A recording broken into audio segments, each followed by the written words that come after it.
¿Tres jóvenes?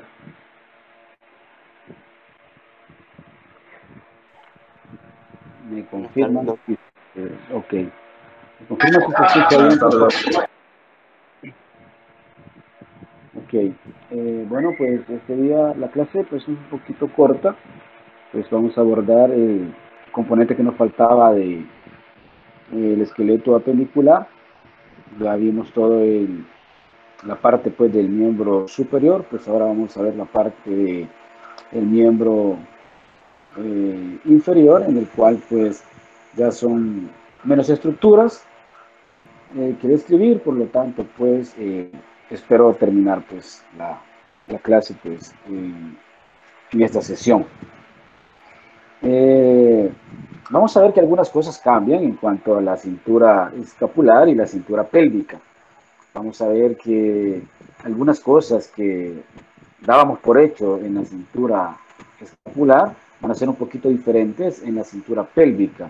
Primero partiendo pues por la ubicación que esta tiene, los puntos de referencia, dónde éstas se fijan. Entonces esas son unas pequeñas diferencias que vamos a encontrar en una y otra. También pues algunas estructuras óseas que eh, carecen en una y se encuentran en otra, que vamos a ir pues describiendo pues una a una. Cuando llegamos ya al componente o a la parte pues del pie, es casi similar a la parte de la mano, en el cual se divide como en la mano en los huesos pues del tarso, del metatarso, y siempre encontramos también las falanges, haciendo pues una comparación con las estructuras óseas de la mano. Ya vamos a ir describiendo pues cada una de ellas. Pregunto yo, de distal a proximal, de distal a proximal, ¿alguien me podría decir el orden en el que van las regiones del miembro inferior? Refiriéndome pues a estructuras óseas. ¿Alguien me podría decir de distal a proximal cómo iría el orden de las porciones del miembro inferior? Vamos a ver. ¿Alguien me podría decir y enumerármelas de distal a proximal? ¿Cómo irían las estructuras óseas? Vamos a ver. Antes de iniciar pues la clase, ¿cómo estaría dividido esto? ¿Alguien sabe? No importa que se equivoquen. Estamos haciendo pues en este momento pues el ejercicio. No tengan miedo de participar, o sea, ahora sí Eh, se puede. Hola, diga. no, se divide en cuatro regiones, que Ajá, ¿cuáles son? serían, no sé si me equivoco, la No, cadera, el equivóquese. muslo, la cadera, el muslo, la pierna y el pie. No sé si estoy bien. Ajá. La indicación que le di yo es de distal a proximal. Vamos a ver. ¿Estamos bien o corríjase sola? Si en el caso, pues, hay un error. La cadera estaría distal al pie y el muslo y la pierna estarían proximal, ¿A ambos. quién? Eh, quiero Defina ver, proximal. Defina proximal. ¿Qué decíamos que era proximal? próxima, que está cerca y distal que está lejos. Ajá. ¿Cerca a qué? Eh, la cadera estaría cerca del muslo y la pierna estaría cerca del pie. No sé si me equivoco. Ajá, pero ¿cómo diferenciamos el término proximal a distal? ¿En relación a qué? ¿Referente a qué? Referente al punto de origen. Ah, correcto, Ujú. referente al punto de origen. Entonces, si tenemos la cadera, así como usted me lo está diciendo, y yo le digo, de distal a proximal, ¿cómo serían entonces? ¿Cómo los nombraría? Ya le ayudó su compañero y le dijo que proximal se refiere al sitio de origen, de dónde inicia una estructura. Ajá. Está bien la clasificación que me está dando, es un tipo de clasificación. Un poquito más general, pero lo podemos clasificar así. ¿Cómo sería entonces de distal a proximal? ¿Cómo los numeraría? Doc, Hola. sería entre mi cadera está proximal a mi muslo y mi muslo está distal a mi cadera, así. Pero sin utilizar, sí, correcto, pero sin utilizar esa terminología, sin utilizar la terminología distal y proximal. Simple y sencillamente, usted me va a numerar. Por Eh, ejemplo, la pregunta es así simple. Numéreme las eh, estructuras óseas. Ya le doy la palabra, ya le doy la palabra. Por si no me estoy dando a entender. Solo le estoy diciendo, numéreme o nómbreme las estructuras óseas en el orden de distal a proximal. Vamos a ver, compañero. Doctor, Hola. el punto de origen sería la pelvis. Ajá, correcto. Entonces, Entonces, lo ¿cómo lo distal hacemos? sería los pies Ajá. y lo más Ajá, proximal entonces, serían las ¿cómo caderas. empezaría? Ah, porque creo que un compañero está escribiendo, creo que alguien escribió. Eh, voy a ver, vamos a ver. Alguien escribió algo. Y también se encuentra la parte medial, ¿verdad? Creo que Igmer Valencia escribió de distal a proximal, el pie, la pierna, el muslo y la cadera. Está bien. Eh, solo que no utilizamos, pues, la clasificación ósea. Pero está bien esa clasificación y está bien el compañero. De distal a proximal es de esa forma. ¿Qué es lo que está más lejos de mi sitio de origen? Hasta la estructura que está más cerca de mi sitio de origen. Y ya cuando presentemos la imagen se van a dar cuenta de a qué me refiero. Porque pueden haber dos connotaciones. Es como cuando mirábamos o numerábamos los dedos de las manos. Les decía yo que lo podemos numerar de lateral a medial y de medial a lateral y cambia el orden. Porque no es lo mismo comenzar a nombrar o escribir los nombres de los dedos de medial a lateral que de lateral a medial. Yo les decía que aquí no es matemático, aquí sí el orden del factor puede en algunas ocasiones alterar el producto. Porque es cierto, usted puede nombrarlos en orden, pero tal vez no en el orden en el que yo le estoy indicando. Por eso, no olvidemos eso, no olvidemos esa clasificación de proximal y distal, nunca. Recuerden, cuando yo hago referencia a decirles, nómbreme dicha estructura de distal a proximal o de proximal a distal, no necesariamente le estoy diciendo que relacione las estructuras cada una con el todo.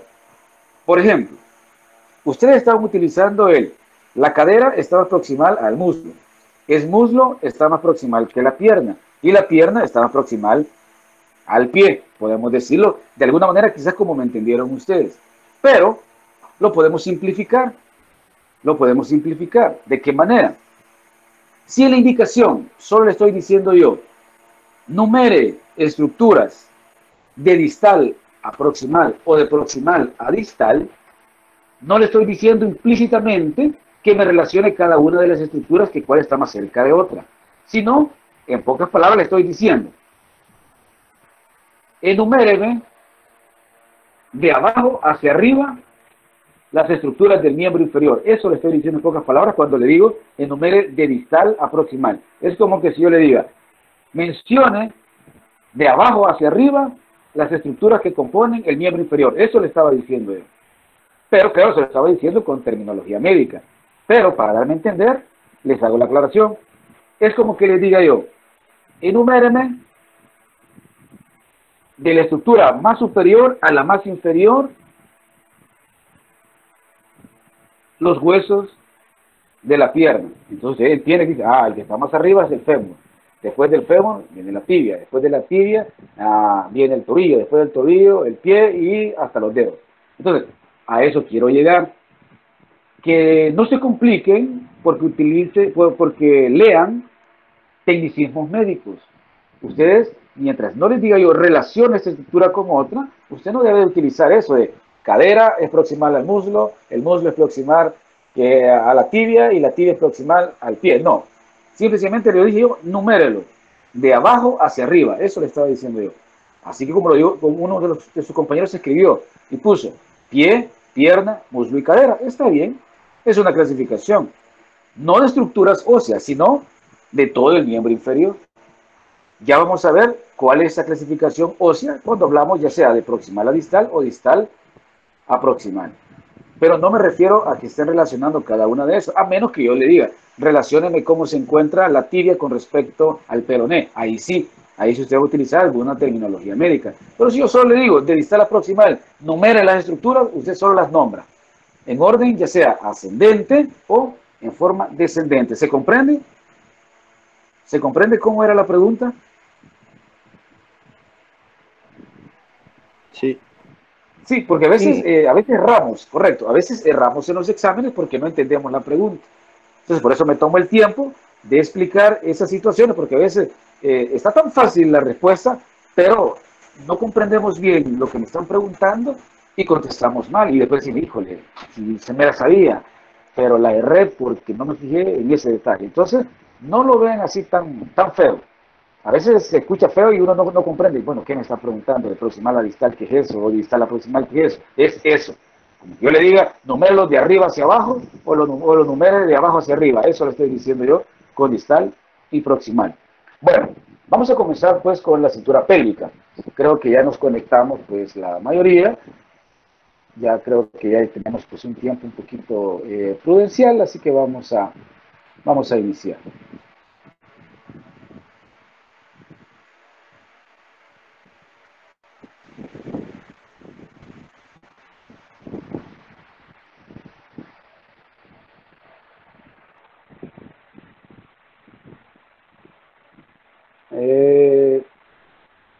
¿Se está presentando?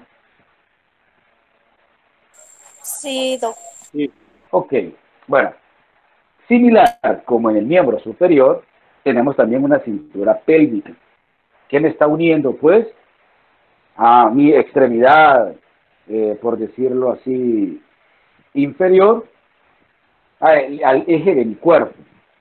Vamos a ver algunas pequeñas diferencias. Yo recuerdo que hablábamos de la cintura escapular. Y si yo hiciera la siguiente aseveración y les dijera, ¿con qué huesos se unen la cintura escapular? O se los podría poner de otra forma. ¿Con qué huesos del esqueleto axial se une la cintura escapular directamente? ¿Qué dirían ustedes? Con el fémur. No, estoy hablando arriba. La columna. Miembro Con el superior. coxis. Con el coxis. No, estoy hablando arriba. Ahorita no estoy hablando de la cintura pélvica. Le dije cintura escapular. Estoy arriba, en el miembro superior. Porque yo recuerdo que mencioné eso. O si yo le dijera, vaya, si yo le dijera, la cintura escapular se une directamente con el esqueleto axial. ¿Esa aseveración es falso o es verdadero? Así de simple. La cintura escapular se une directamente con el esqueleto axial. ¿Falso o verdadero? Es falso. ¿Cómo? Falso. ¿Por qué? Es verdadero, Doc, porque se une con la... ¿Con quién? ¿Hola? Falso porque está con la columna vertebral, Doc. Vamos a ver, alguien está diciendo que es falso, ¿por qué? porque usted dijo que no se parecía que estaba adherida, pero en realidad estaba la sujetaban músculos. Ajá, correcto, yo les dije eso.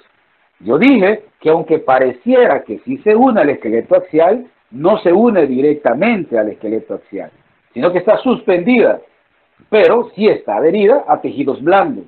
O sea, que los músculos de la espalda son los que permiten adherir la cintura escapular, por decirlo de alguna manera, a la parte posterior de mi caja torácica. Pero no se une directamente con el esqueleto axial.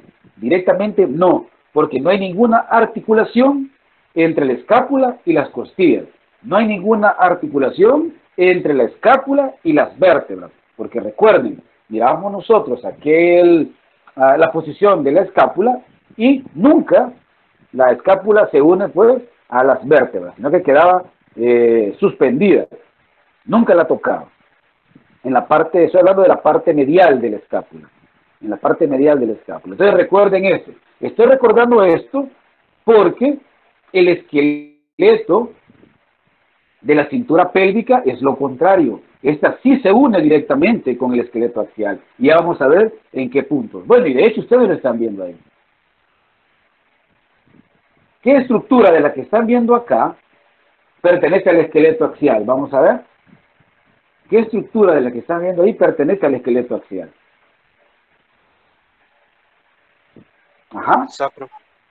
Correcto, el sacro. El sacro, saben ustedes que es continuación o la finalización de la columna vertebral. Y pertenece al esqueleto axial. Entonces, el sacro sí se une directamente a los huesos coxales. Entonces, tengamos cuidado en eso, porque les puedo preguntar así, les puedo preguntar al revés. Les puedo preguntar si directamente se une la cintura pélvica al esqueleto axial, y ustedes me dicen verdadero. Pero si les pregunto lo contrario, ustedes saben que no. No se une directamente, sino que se encuentra suspendida prácticamente y está fija a través de los tejidos blandos. Por eso estoy haciendo esta aclaración, porque a veces nos confundimos y pensamos que sí está adherida a nuestras costillas en la parte posterior, o que también está articulado con nuestra columna vertebral, escápula, y no. En el caso de los huesos coxales, sí. Aquí sí se une directamente estos huesos coxales con el sacro. Bien, vamos a describir ahora pues esa cintura pélvica y vamos a tomar pues o retomar algunos puntos de reparo de importancia, porque no es de nuestra competencia no aprender tanto nombrecito ahí, pero sí saber pues que algunas de esas zonas de relieve o esas zonas un poco accidentadas, les digo yo, o pétreas, las cuales son aquellas partes no lisas, les decía en la clase anterior, que son aquellas zonas donde van a llegar a insertarse o adherirse otros tejidos blandos. Que les decía yo que no es lo mismo llegar a adherirse en una superficie lisa que en una superficie irregular. Entonces, cuando ven ustedes siempre esa superficie así un poco rugosa, es porque algo está llegando ahí. No debemos olvidar eso. Y siempre tienen el nombre de líneas, surcos o tuberosidades, para que recordemos eso. Bien, vamos a describir pues la cintura pélvica. ¿Alguien sabe? Vamos a ver, vamos a agrandar esto. Vamos a agrandar esto. ¿Alguien sabe cómo se dividen los huesos coxales o es un solo hueso?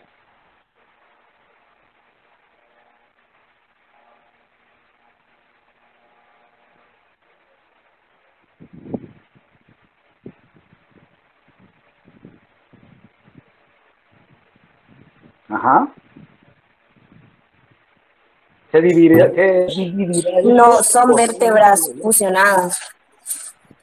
¿El qué? ¿Cuáles? Perdón, ¿cuáles? Estoy hablando de los huesos coxales, no solo del sacro. Estoy hablando de los huesos coxales.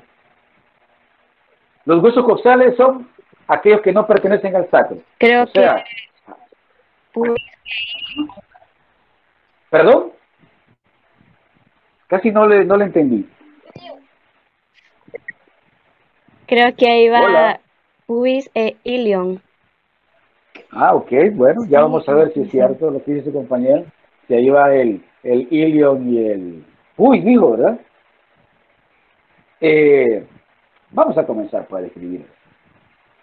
El centro de lo que ustedes están viendo ahí es el sacro. El sacro, a su vez, a través de sus alas, existe una depresión ahí a nivel también de los huesos coxales que me permiten que se dé esa articulación que están viendo ahí.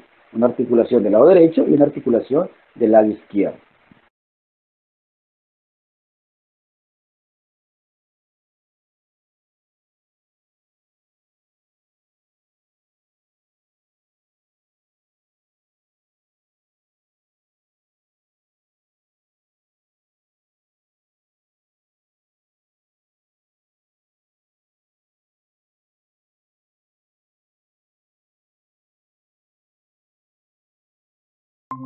O huesos de la cadera. Hay tres nombres para que se den gusto ahí y pueden contestar pues los tres. Los coxales se unen por delante en una articulación. Los coxales son los que están laterales al sacro. Eso que están viendo ustedes ahí son los coxales.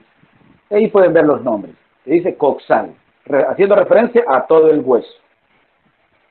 Pues esos dos huesos, o sea, este hueso coxal y este otro hueso coxal, esos son los coxales, para darme a entender. O sea, el coxal 1 es este, a excepción del sacro. Quiten el sacro. Hueso coxal.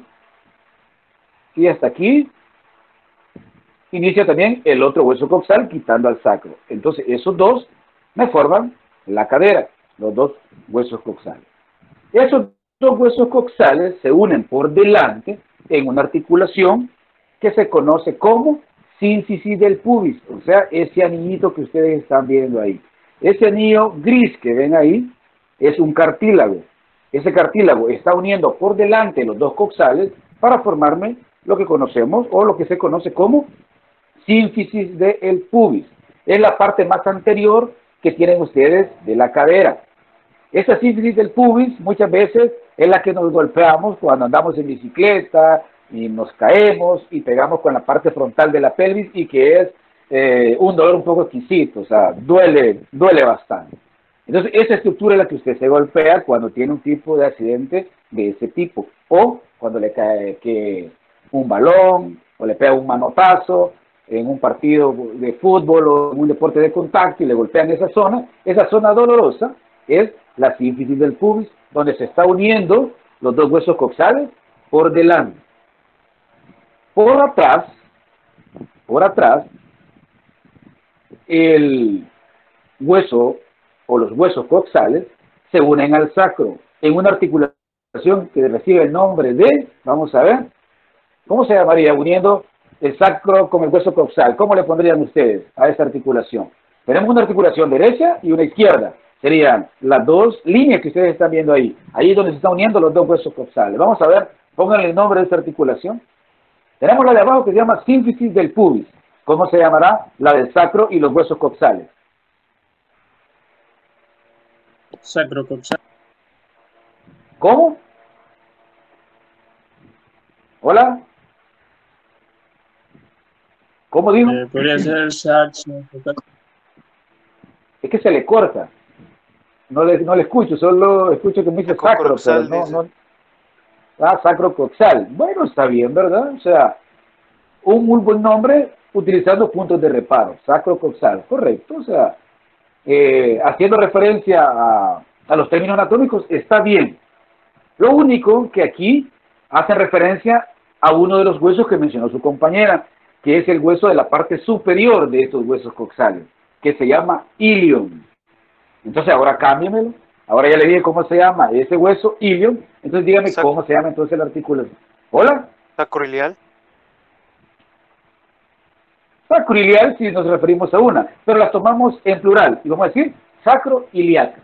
Así se llama. Articulaciones sacroiliacas. Para que no se les olvide. Para que vean que relacionamos los dos huesos y le ponemos el nombre. No cuesta. Muy bien el compañero. Correcto. Así. Sacroiliacas. Así se llama.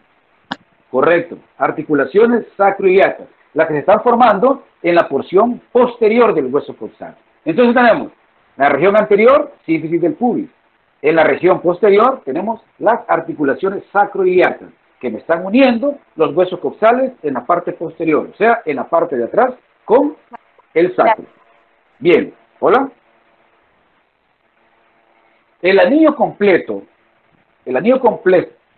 compuesto por los huesos coxales, que ya determinamos cuáles son, la sínfisis del pubis y el sacro, forma una estructura denominada pelvis ósea, o sea, todo lo que están observando ustedes ahí. Eso es la pelvis ósea.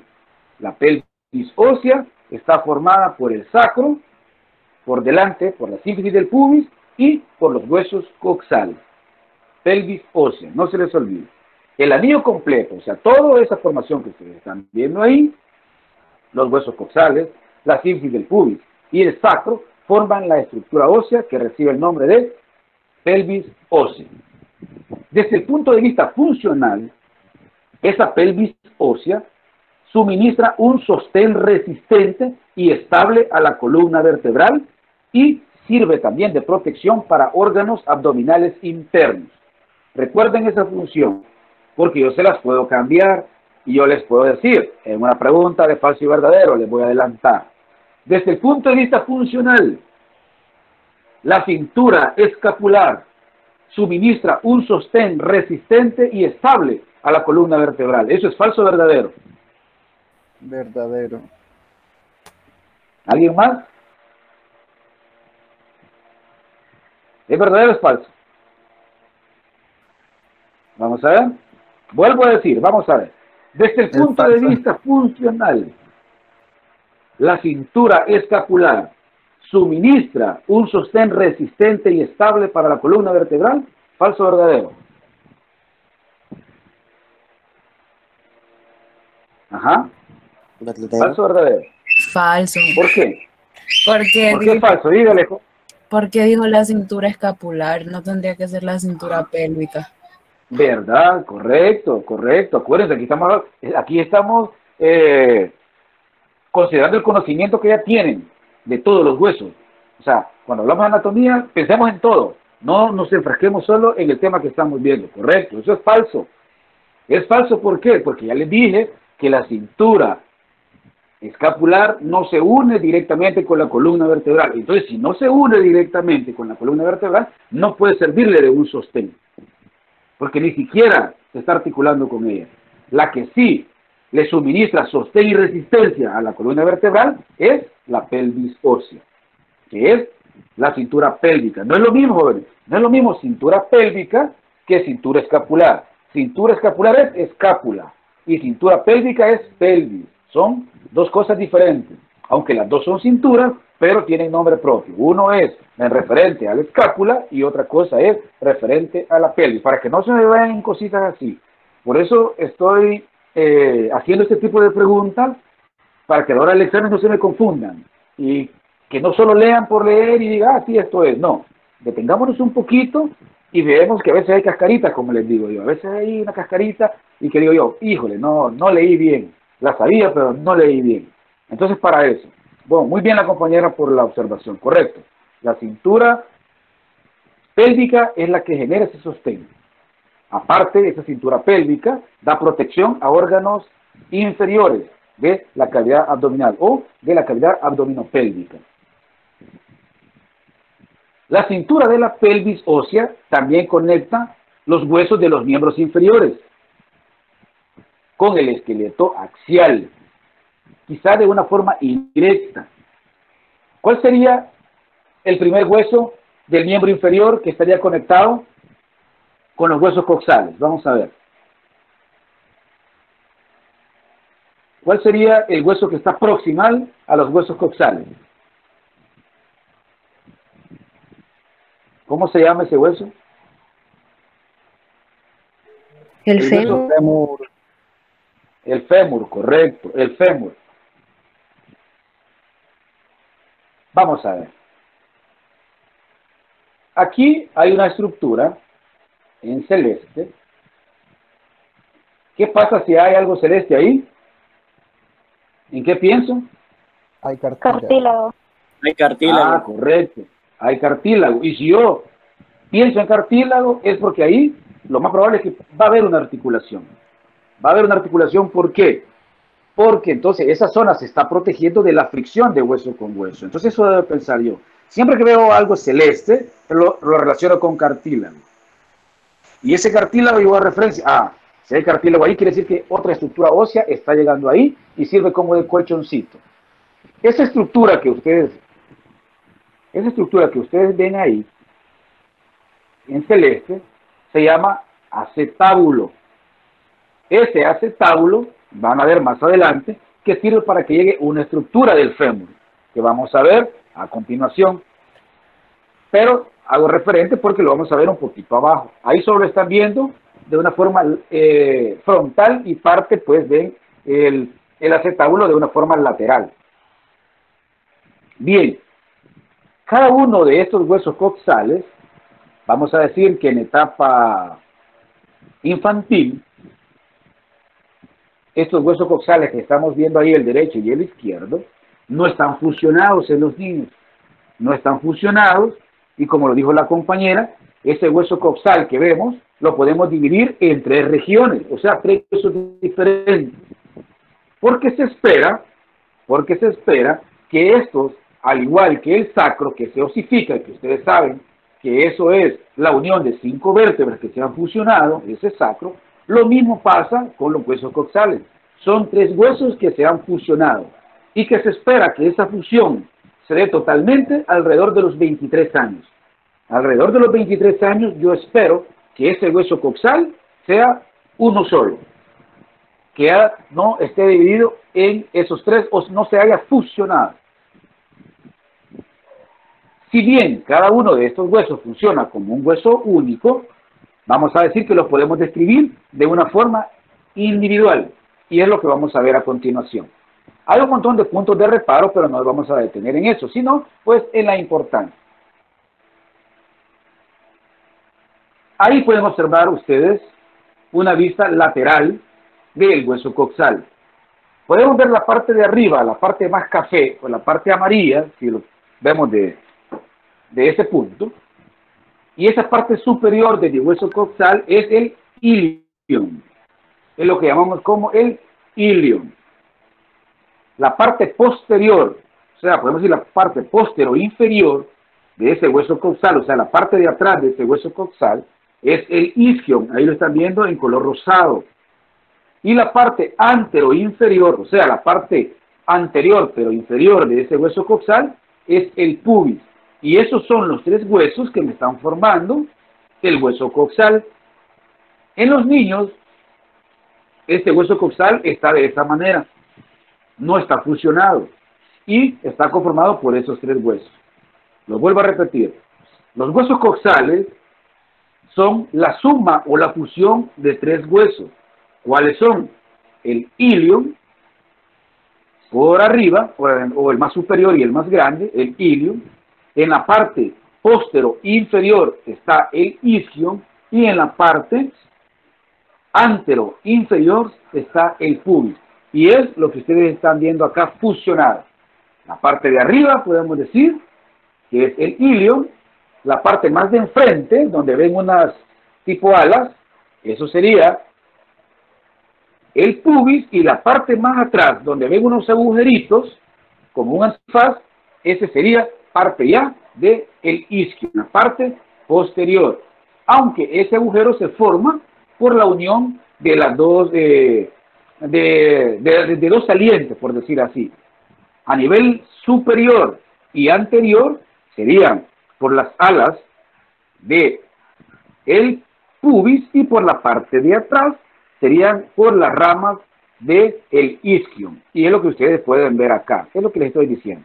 Aquí tenemos, miren, la rama inferior del pubis, y en esta otra tenemos la rama del isquion. Entonces la unión de esas 2 ramas, junto con los cuerpos de los 2 huesos, me están formando el foramen obturador, ese agujerito que ustedes están viendo ahí, el foramen obturador. Ya posteriormente vamos a hablar qué es lo que pasa por esas estructuras. Entonces, pero puntos de reparo, esos. El foramen obturador, que se forma por la unión de las 2 ramas y los cuerpos, pues, de los 2 huesos, del isquion y del pubis.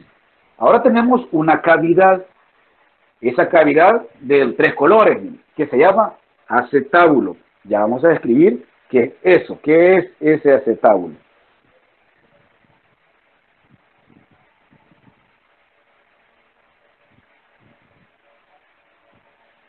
Ese acetábulo que ven ustedes ahí, que tiene participación de 3 huesos. Ahí lo pueden observar. El acetábulo se forma con la participación de los 3 huesos ya antes mencionados. Pueden ver que tiene una parte del isquion, una parte del pubis y una parte del ilion. Miren, ahí tiene los 3 colorcitos. O sea que el acetábulo es la fusión también de esos 3 huesos, y participan los 3 huesos en su conformación. ¿Qué es el acetábulo? Es una fosa profunda formada por el ilion, el isquion y el pubis, y funciona como un cótilo, o sea, como un lugar donde va a llegar una estructura, o sea, la cabeza del fémur, una estructura redondeada. Ahí, al acetábulo, va a llegar la cabeza del fémur. Y me forman la articulación de la cadera, que se conoce con el nombre de, ¿alguien sabe cómo se conoce esa articulación, jóvenes? Relacionen los nombres, vamos a ver. Esta estructura se llama acetábulo y pertenece al hueso coxal cuando está fusionado. Entonces, relacionen ese hueso coxal con el fémur, ¿cómo sería? ¿Cómo le llamarían ustedes a esa articulación?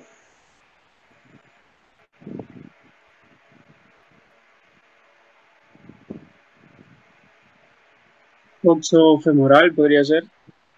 Correcto, así se llama, coxofemoral. Relacionando los huesos coxales con el fémur, esa articulación que se forma entre el acetábulo de los huesos coxales y la cabeza redondeada del fémur que llega ahí, se llama coxofemoral, así como lo dijo su compañero, coxofemoral, haciendo relación pues a los dos huesos. Se llama articulación de la cadera o articulación coxofemoral. Y esto es, digamos, como de lo más importante. Hay mucho que hablar de la cadera, pero son puntos de reparo que vamos a ver cuando veamos los tejidos blandos. Ahí vamos a utilizar eso. Por eso no me voy a detener en muchas estructuras que están ahí, porque cuando veamos los tejidos blandos, vamos a hacer un recordatorio de estas estructuras. Porque ahora si las mencionamos, se les van a olvidar. Entonces, cuando veamos tejidos blandos, va a quedar más amarrado eso. Porque muchas de esas estructuras, como les dije, tienen que ver con tejidos blandos que están llegando ahí, ya sea un ligamento o ya sea pues un músculo que está llegando. Y muchas veces esa estructura recibe el nombre del músculo que llega a él, recibe el nombre del músculo que se está insertando. Entonces ahí va a ser un poquito más fácil relacionarlo para que el conocimiento no quede así un poquito segregado y se les olvide. Entonces, de esta parte, lo importante es eso, conocer que existe ese hueso coxal, que se articula con ciertas estructuras, que esas estructuras y esas articulaciones tienen un nombre propio y que a la vez estos coxales son la unión de otros tres huesos y que la cavidad del acetábulo o ese acetábulo es esa cavidad que permite que llegue la cabeza del fémur para que se dé o se forme la articulación de la cadera, que la conocemos así como articulación de la cadera o articulación coxofemoral. Para eso nos sirve ese acetábulo, para que llegue ahí la cabeza pues del fémur. Ahora vamos a hacer pues una descripción de lo que yo les decía cuando yo les mencione, ya sea de distal a proximal o de proximal a distal, las estructuras óseas para que no se les olvide cómo se describe. Y vamos entonces al miembro o extremidad inferior, que lo están viendo ustedes ahí. Cuando yo les diga, descríbame de proximal a distal o de distal a proximal, me lo van a describir así como lo están viendo ustedes ahí. Si yo les digo de distal a proximal, como les hacía la pregunta, y les dije yo, mencionen las estructuras óseas de distal a proximal que corresponden al miembro inferior. Entonces, usted lo único que tenía que hacer era decir, estructuras óseas, ¿cómo van? Primero, como yo le dije, de distal a proximal, o sea, de la parte más inferior a la parte más superior, comienzo entonces a describir, primero, lo más lejos que encuentro yo en esta imagen son las falanges. Luego van los huesos metatarsianos. Luego van los huesos del tarso. Luego va la tibia en el eje medial o en el eje axial, por decirlo así. La tibia lateral, el peroné, la rótula, el fémur y los huesos coxales. Así en ese orden. Siempre vamos a describir, cuando se le pida la descripción de este tipo de estructura, vamos a mencionar primero la estructura que está medial y después la estructura que está lateral. ¿Sí? Entonces vamos, falanges, metatarsianos, huesos del tarso, tibia, peroné, rótula, fémur, sacro y coxal. En el caso que les pregunte yo, pues hasta dónde llega pues su origen o hasta dónde se está originando dicha estructura. Pero si no, nos quedamos hasta el coxal, hasta ahí. Si yo les digo de proximal a distal, entonces usted hace al revés. Usted comienza con el coxal, sigue con el fémur, la rótula, la tibia primero, luego el peroné, huesos del tarso, metatarsianos y falanges. Usted me puede decir, mire, pero yo los puse. Pero yo le di un orden, yo le pedí un orden de cómo lo tenía que escribir. Entonces, si usted me pone primero el peroné y después la tibia, yo voy a pensar que usted piensa que el peroné está medial y que la tibia está lateral. Entonces, no. Siempre piense usted, cuando se le pidan descripciones, siempre usted escriba de proximal a distal o de distal a proximal en el caso que se le esté pidiendo, pero usted relacione siempre, a menos que se lo pidan, siempre mencione primero el hueso que encuentre medial o el que esté más cerca de la línea media, siempre.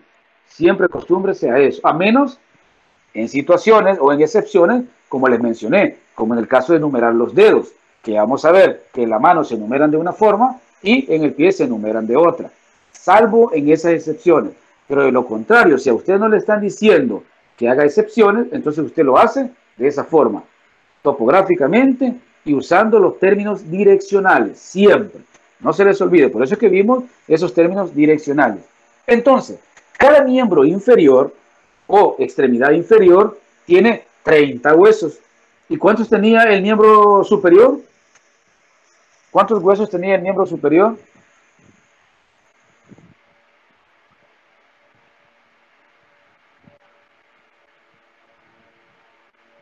¿Alguien recuerda? ¿Cuántos huesos tenía el miembro superior?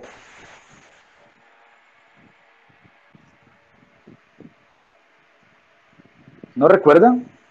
¿El miembro superior de qué, doctor? ¿Perdón? En total de Sí, todo correcto. Sí, en total, todo el miembro superior. Por eso le estoy diciendo todo el miembro superior. En 32. total, ¿cuántos huesos? ¿Perdón? 32. 32. ¿Están seguros? Enumérenmelo, vamos a ver.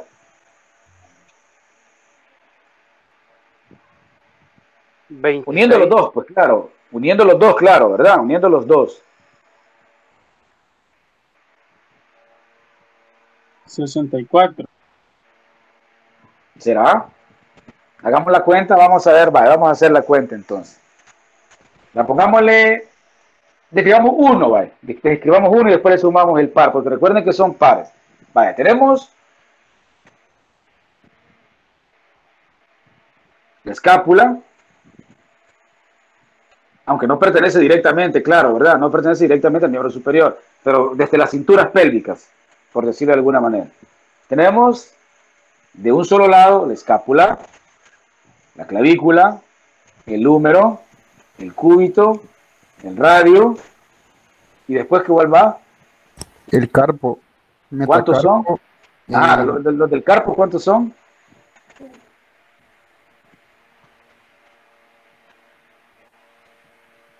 Diez. ¿Son 10 jóvenes? Son 8. Ah, correcto, son 8. Los del metacarpo.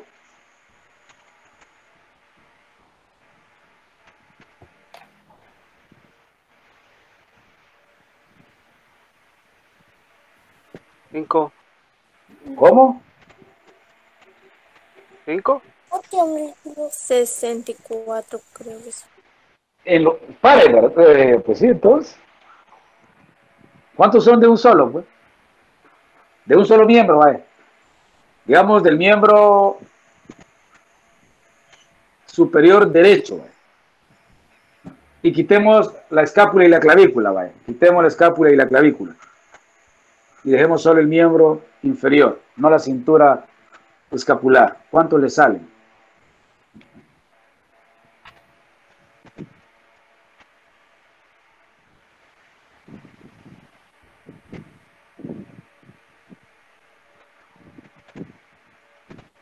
¿Cuántos le salen?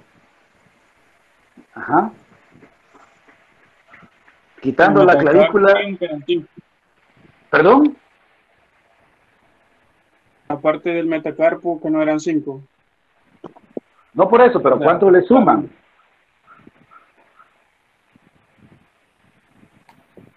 ¿Cuántos son? 14. No, por todo el miembro superior.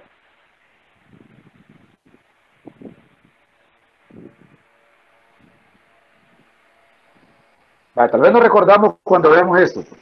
Vale, cada miembro inferior o extremidad inferior tiene 30 huesos, los cuales los podemos dividir en 4 localizaciones o regiones. La número 1, el fémur. ¿En qué parte? En el muslo. Luego tenemos la rótula, la tibia y el peroné a nivel de la pierna. A nivel del tobillo o del tarso tenemos 7 huesos tarsianos y allá teníamos 8 en la muñeca. Los 5 huesos metatarsianos o del metatarso e igual que en los dedos tenemos las 14 falanges, porque ya sabíamos por qué eran 14. ¿Sí? Entonces, ahí si yo me pongo a sumar, me salen los 30 huesos de los cuales estamos hablando. O sea, el fémur, la tibia, el peroné, 7 huesos del tarso, o sea, del tobillo, los 5 del metatarso y las 14 falanges que corresponden a los dedos. Y es lo que están viendo ustedes ahí. Tenemos el fémur, la rótula, la tibia, el peroné, los huesos del tarso, o sea, a nivel del tobillo, los metatarsianos, que sería pues nuestra planta del pie, y los deditos, las falanges. Esa sería la clasificación. O sea, esta es la clasificación que usted me tiene que decir si yo en un examen le pregunto eso. Que me diga esas localizaciones o esas regiones de proximal a distal. Me lo va a numerar así, exactamente como está viendo usted en esa figurita. Vamos a hablar ahorita pues de este hueso grandote, el más grande de nuestro cuerpo, que se llama fémur. Vamos a ver algunos puntos de reparo pues de ese fémur. Vamos a decir que el fémur o el hueso del muslo es el hueso más largo y más pesado y más fuerte de nuestro cuerpo. Su extremo proximal, o sea, este extremo que estamos viendo ahí en la parte anterior, y este sería la parte posterior. Eso que están viendo ahí, la parte posterior, y aquí están viendo la parte anterior. Vamos a dejar ahí, ubicado. Su extremo proximal se articula con el acetábulo del hueso coxal, lo que estábamos hablando anteriormente. Y su extremo distal, o sea, este extremo distal, donde aparecen esas estructuras que se llaman cóndilos, se articula con la tibia y con otro huesecito que decíamos que tenía una clasificación de ser un hueso sesamoideo porque tiene forma de semilla de sésamo o de ajonjolí. Repitiendo, el fémur en su parte proximal se articula con el acetábulo del hueso coxal para formar la articulación coxofemoral o articulación de la cadera. Y en su parte distal se está articulando con la rótula y con la tibia. El cuerpo, podemos observarlo acá, el cuerpo o lo que conocemos como la diáfisis, o sea, esa parte cilíndrica de los huesos largos, vamos a decir que esa diáfisis del fémur presenta una angulación y ustedes pueden ver ahí. Cuando me refiero a angulación, una pequeña curvatura. Esa curvatura que ven es convergente. ¿A qué me refiero convergente? Divergencia es esto. Convergencia es esto. Divergencia, convergencia. Divergencia, convergencia. O sea, cuando algo converge quiere decir cuando yo uno dos puntos. Si yo tengo 2 bolígrafos y los uno en la punta, eso es convergencia. Pero si yo separo esas puntas de mi bolígrafo, eso es divergencia. Entonces, este hueso a nivel de la diáfisis sufre una angulación convergente. ¿Qué me permite eso?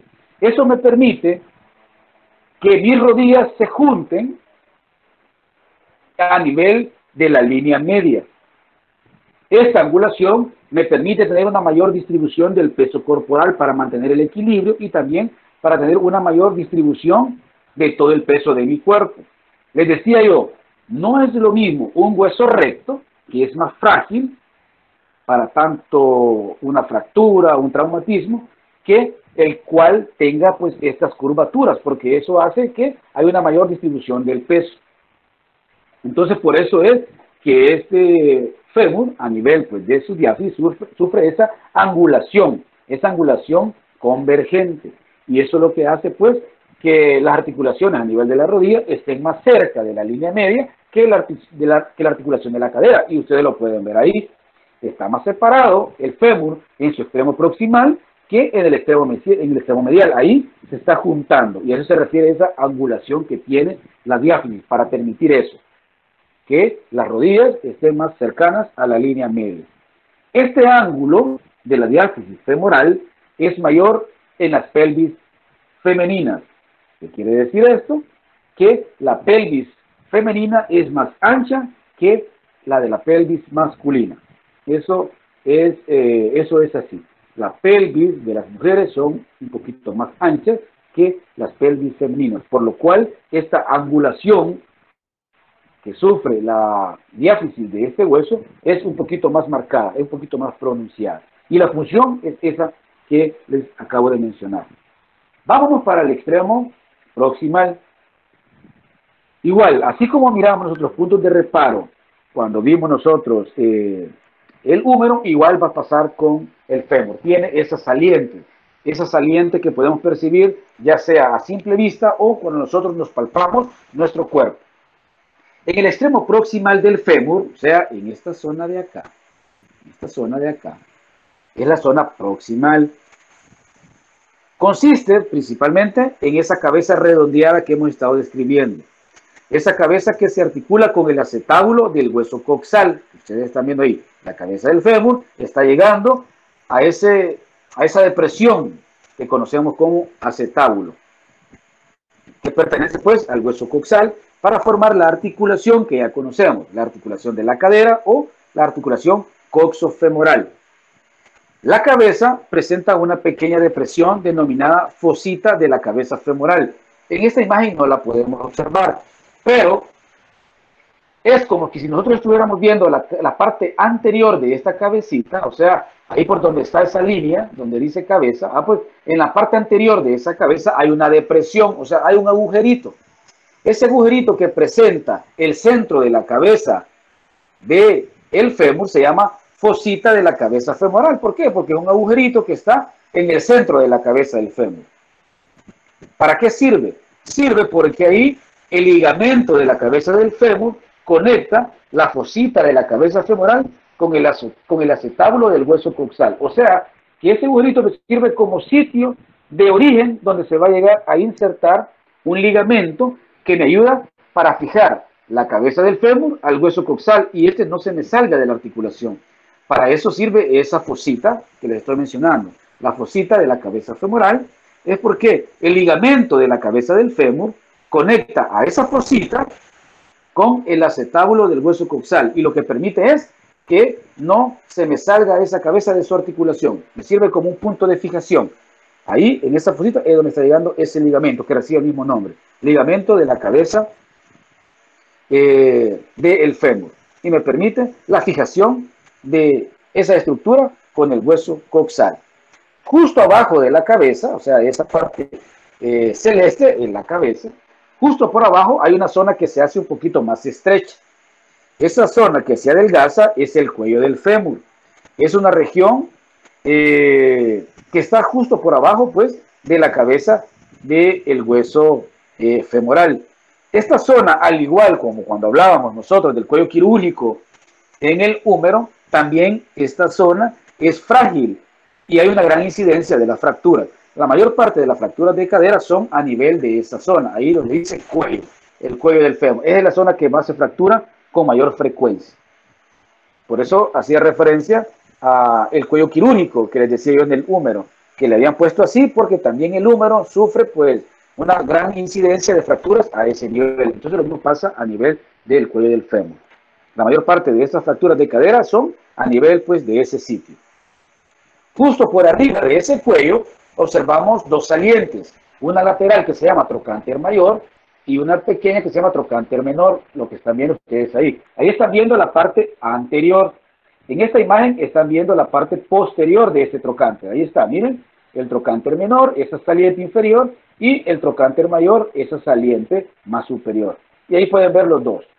Ahí pueden observar los dos. El trocánter mayor y el trocánter menor, superior e inferior, trocánter mayor, trocánter inferior en la parte posterior. Bien.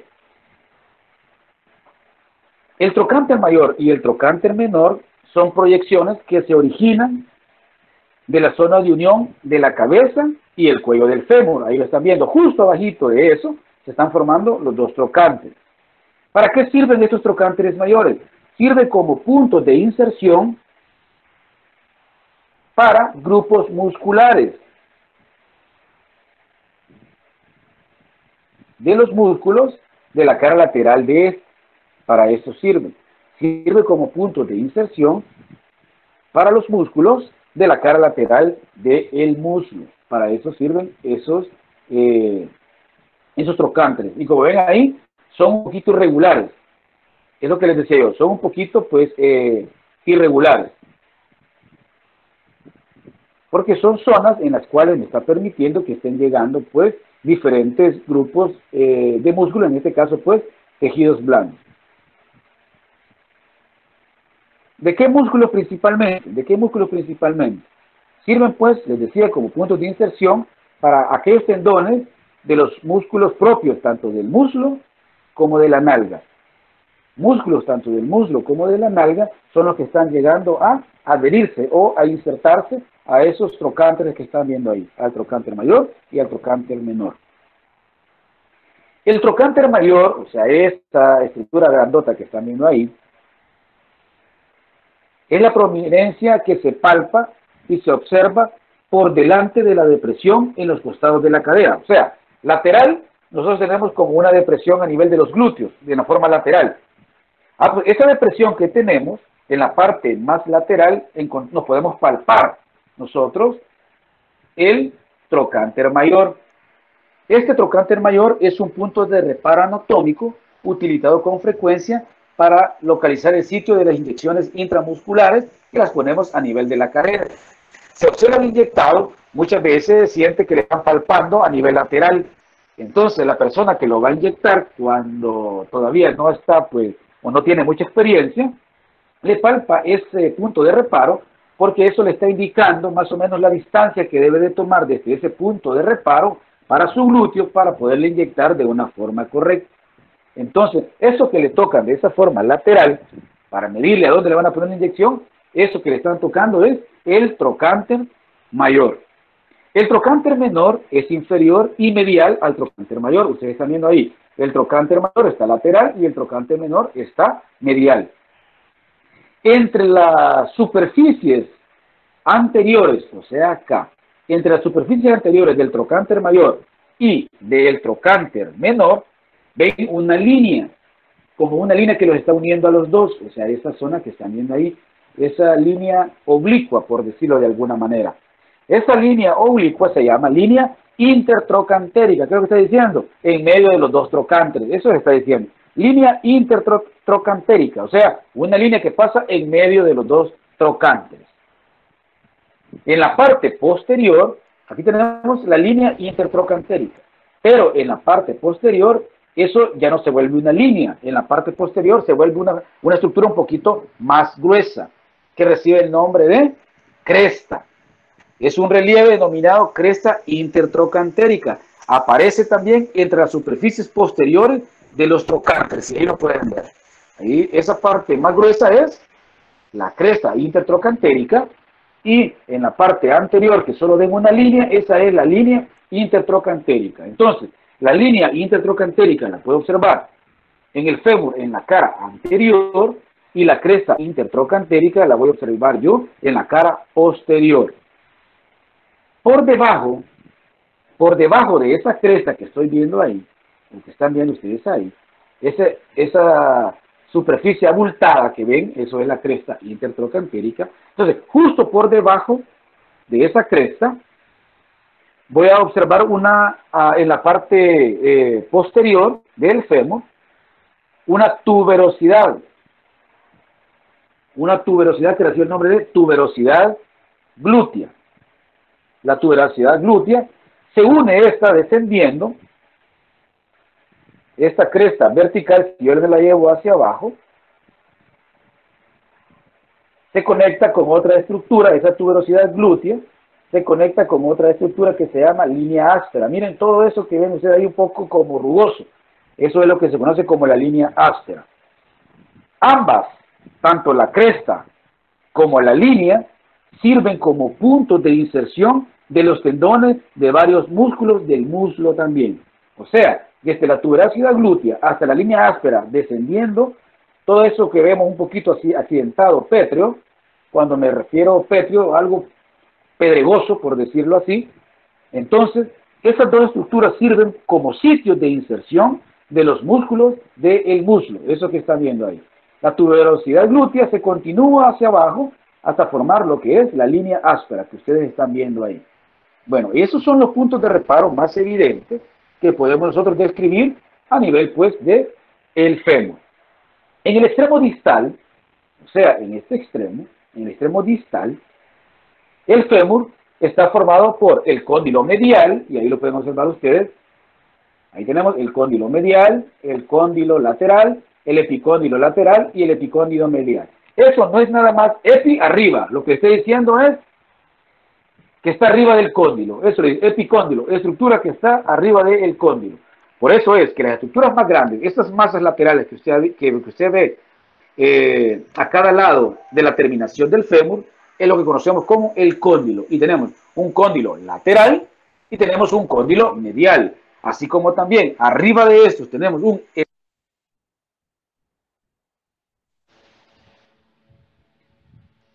Voy a restablecer nuevamente el audio porque siempre que me entra una llamada pues me corta el manos libre, así que me disculpen.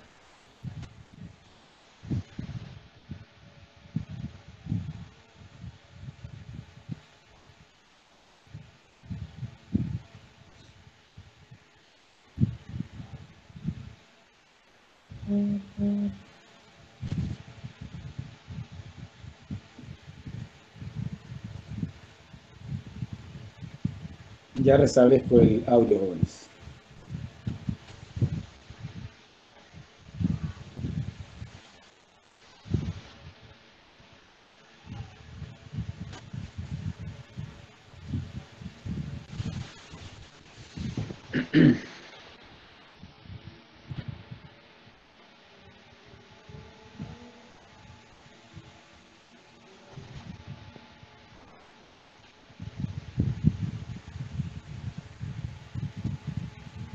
Hola, ¿me escuchan?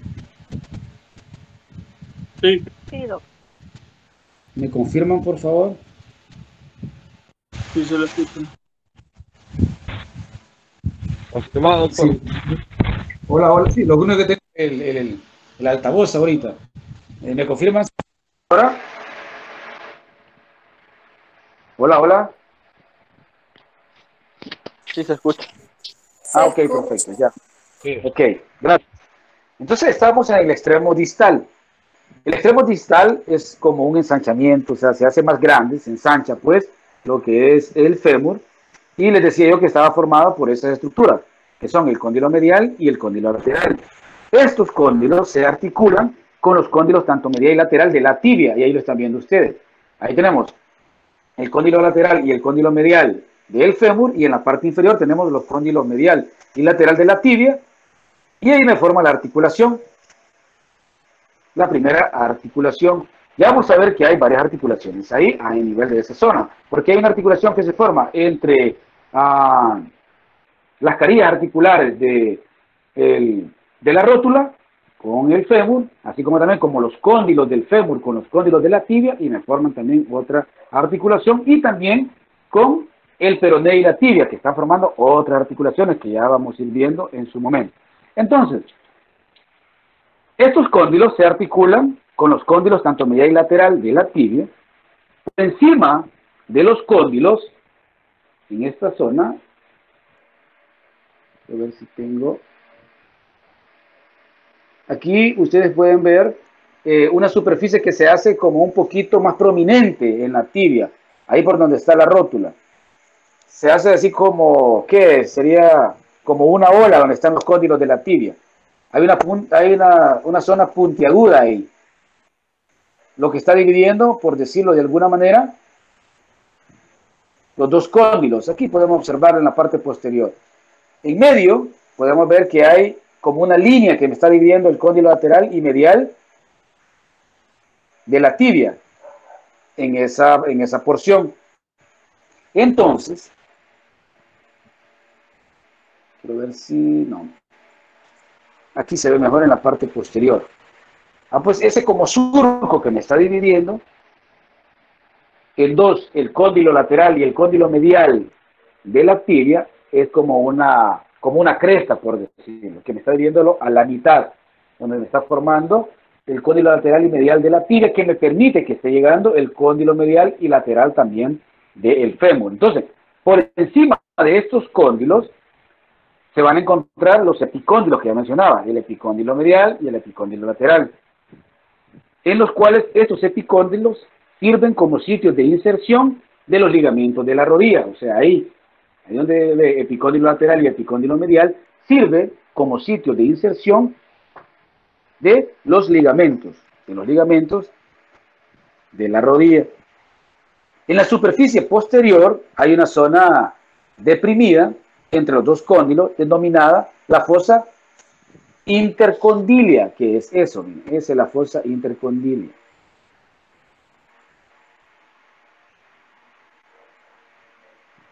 ¿La pueden ver ahí? Fosa intercondilia, esa depresión que hay entre los dos cóndilos de el fémur, fosa intercondilia, esa zona que está ahí, la fosa intercondilia.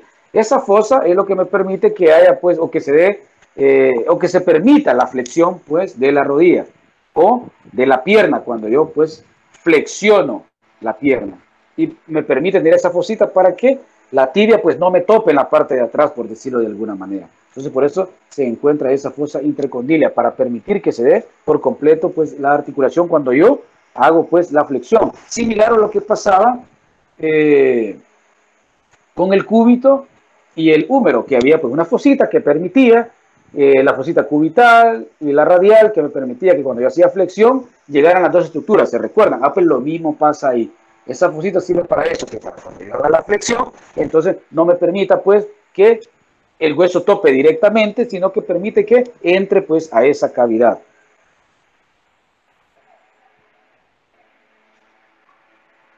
Luego tenemos la caría rotuliana.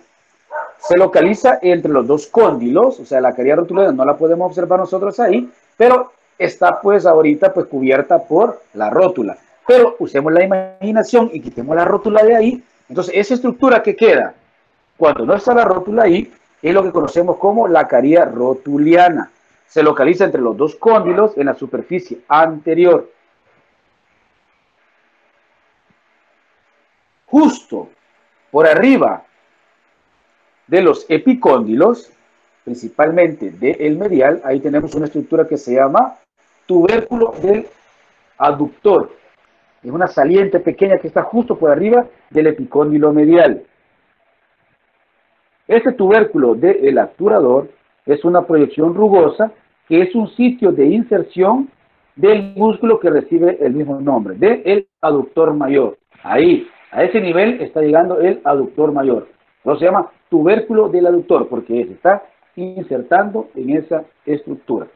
Estos serían, pues, los puntos de reparo del fémur, de la parte proximal y de la parte distal, donde se está articulando con los cóndilos, tanto lateral y medial, de la tibia. Hoy vamos a describir un poquito qué es la rótula. Este huesito que ustedes están viendo ahí. O sea, esta parte es la que se está articulando con la que les mencioné yo, con la caría, que les decía, la caría rotuliana, que pertenece al fémur. Entonces, esta zona es la que se está articulando ahí. Por eso dice ahí, caría articular para el cóndilo lateral, y hay una caría articular para el cóndilo medial. Y ahí pueden ver ustedes las dos expresiones, donde llega el cóndilo medial y donde está llegando el cóndilo lateral. Y esta es la parte anterior de esa rótula, que decíamos que lo clasificábamos como un hueso sesamoideo, porque hacíamos referencia a un hueso que tiene forma de semilla de sésamo, que conocemos nosotros acá como el ajonjolí.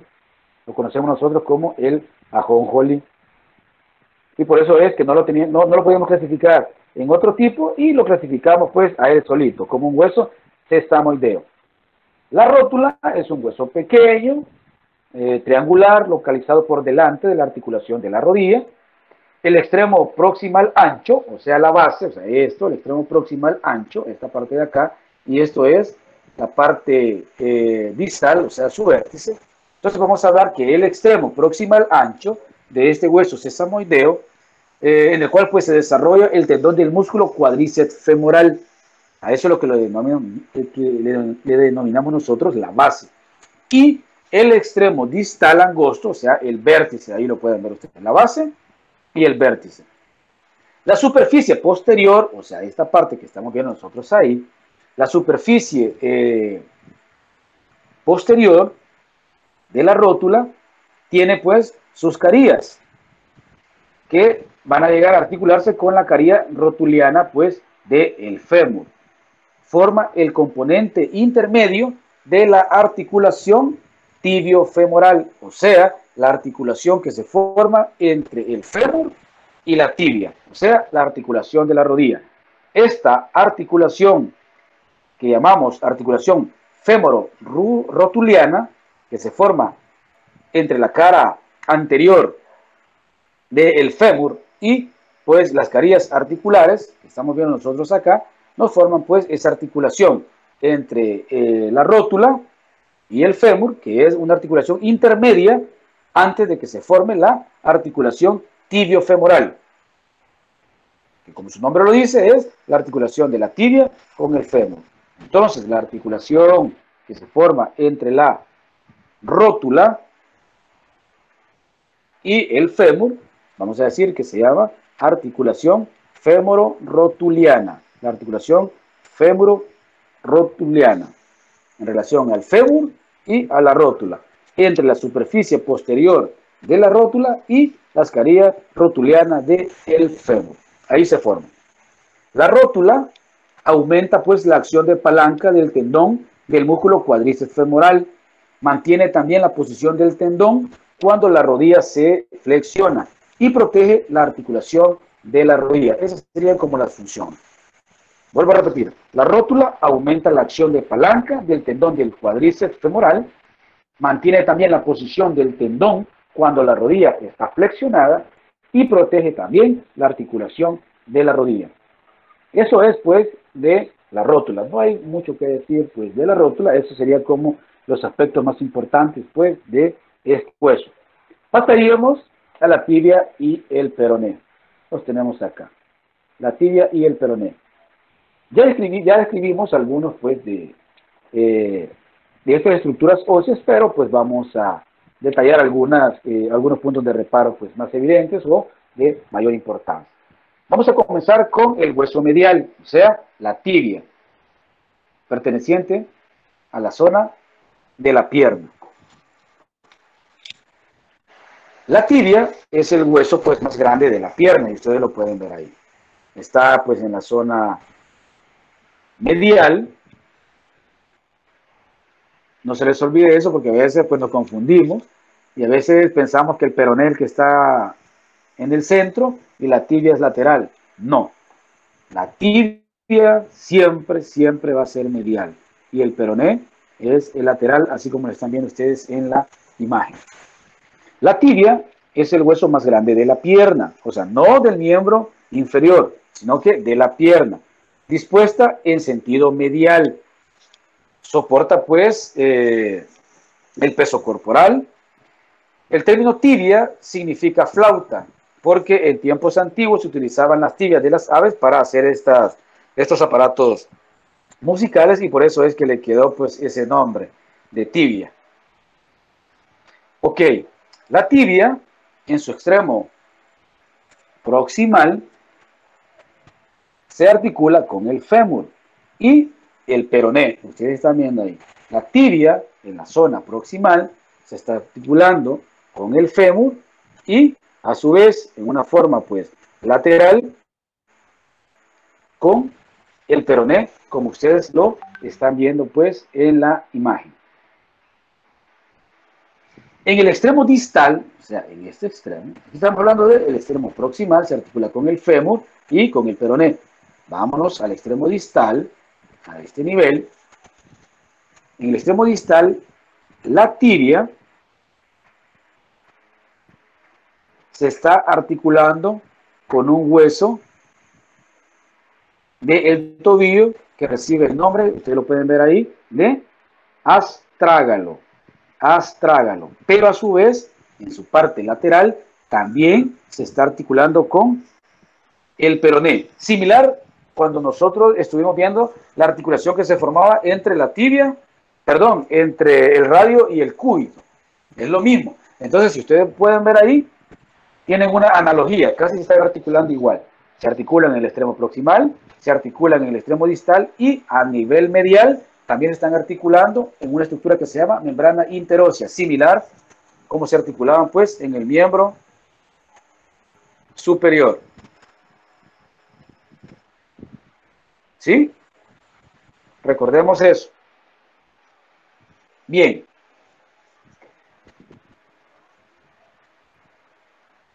El extremo proximal de la tibia se expande en un cóndilo lateral, que ven ustedes ahí, casi similar pues en el fémur, se expande en un cóndilo lateral y en un cóndilo medial.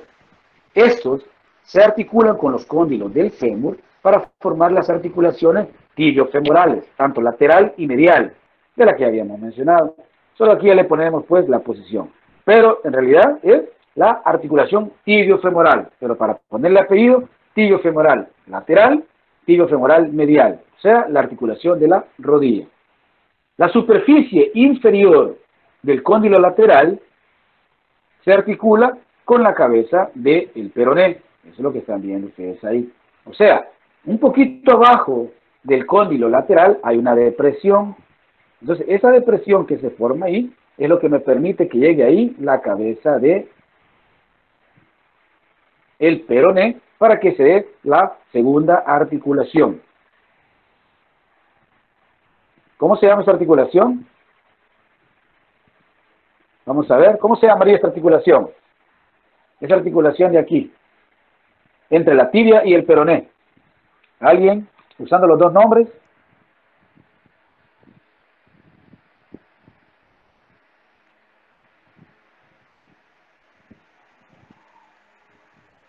Podría ser, no sé si correcto, la articulación tibio-peronea, no sé, tibio-peronea. Correcto, correcto, así se llama. Y póngale el apellido, articulación tibio-peronea, ¿qué? ¿En qué zona está? ¿Arriba o abajo? Distal. Esta. Proximal, diría yo. Correcto, ahí. Entonces, Sí, esa articulación que se está formando lateral, un poco inferior del cóndilo lateral de la tibia y la cabeza del peroné, recibe el nombre, como dijo su compañero, articulación tibio-peronea proximal. Tibio-peronea proximal. Y les adelanto que hay una que también está en la parte inferior que recibe el nombre de tibio-peronea distal. Y ahí tenemos las articulaciones que se forman a nivel de la tibia con el peroné. Y la de en medio es la que se da a través de la membrana interósea. Repitiendo, en la parte proximal se llama entonces tibio-peronea proximal. En la parte distal se llama tibio-peronea distal. Y en la parte medial están unidas por la membrana interósea. Así. Bien. Lo que les decía, estos cóndilos están separados en la parte de en medio por una estructura que los divide, por decirlo así, en derecho e izquierdo.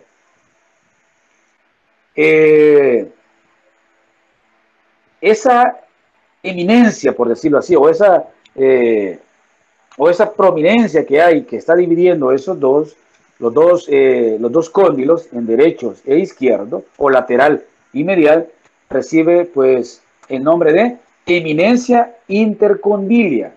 Aquí no la podemos observar, pero está justo en la línea media separando los dos cóndilos. Esa es la eminencia intercondilia. ¿Qué está diciendo eso? algo que está separando los dos cóndilos. Inter en medio de los dos cóndilos, eso se está diciendo.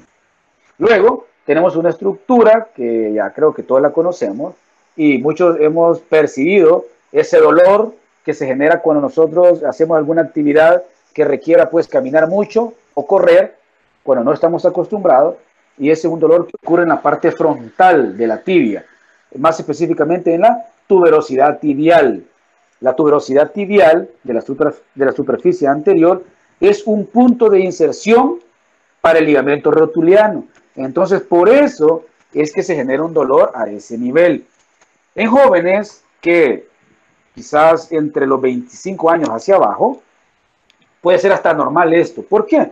Porque eso es una zona, recuerden, casi coincide con la metáfisis, o sea, el cartílago de crecimiento. Entonces, un tejido inmaduro.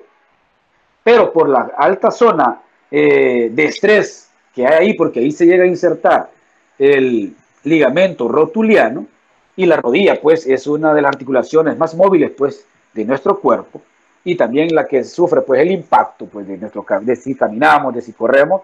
Entonces puede que se dé una lesión a nivel de esa inserción, y es lo que nosotros referimos como ese dolor ahí a nivel de la rodilla, que dicen, me duele aquí por la parte anterior de la chimpilla, dicen. Entonces eso es lo que pasa, que pueden darse micro rupturas a ese nivel, y esas micro rupturas que se están dando es la que están generando ese dolor que muchos de ustedes acusan y que es un motivo frecuente de consulta.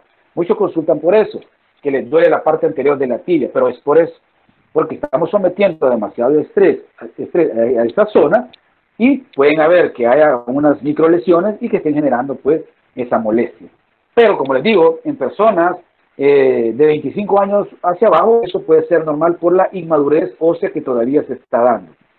Hay patologías que ya requieren intervención quirúrgica, que posteriormente pues eso lo vamos a ver cuando estemos en el componente pues de traumatología. Ahorita pues no es de su competencia, pero sí que sepan pues por qué muchas veces les duele esa zona, y que en ustedes pues es normal por el estrés que se está generando en esa zona. Recuerden que ahí llega pues también el tendón del cuádriceps, ahí también está llegando pues el ligamento rotuliano, entonces es una zona de bastante estrés, de bastante fricción, y por eso puede generarse pues esa molestia. Luego tenemos en la superficie medial del extremo distal de la tibia, encontramos otras estructuras que se llaman maleolos. Aquí ya no son como en la parte de arriba cóndilos, sino aquí son maleolos. Tenemos un maleolo medial que corresponde a la tibia, y tenemos un maleolo lateral que corresponde al peroné. Entonces, en la superficie medial del extremo distal de la tibia se forma el maleolo medial.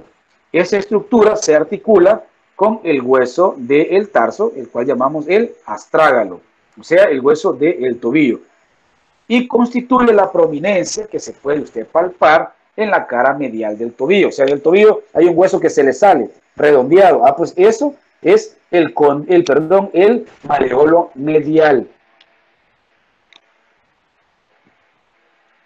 Luego tenemos en otra escotadura, la escotadura peronea, se articula con el extremo distal del peroné para formar esta articulación que les había adelantado yo.